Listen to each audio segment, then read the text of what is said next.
Our top story this morning, U.S. President Donald Trump has slapped down talk of applying the Libya model to the denuclearization of North Korea. Now, his comments at the White House on Thursday contradict those made by his national security advisor in recent days, possibly hoping to cool the slight uptick in tensions over John Bolton's remark. President Trump also reassured leader Kim Jong-un that he would remain North Korean leader if he gave up his nuclear weapons. Our Seung-jae starts us off. U.S. President Donald Trump has rolled out the so-called Libya model for dismantling North Korea's nuclear weapons program, instead offering strong security guarantees to Pyongyang in return for its denuclearization.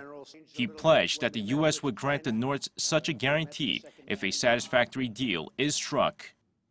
The model, if you look at that model with Gaddafi, that was a total decimation. We went in there to beat him. Now, that model would take place if we don't make a deal, most likely. But if we make a deal, I think Kim Jong-un is going to be very, very happy.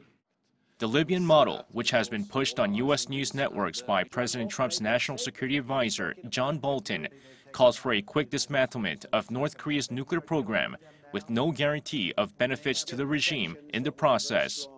Pushing back against Bolton's remarks, Trump insisted protection for Kim and his regime would be very strong if the regime fully denuclearizes. We're willing to do a lot, and he's willing to, I think, do a lot also. And I think we'll actually have a good relationship, assuming we have the meeting and assuming something comes of it. And he'll get protections that will be very strong.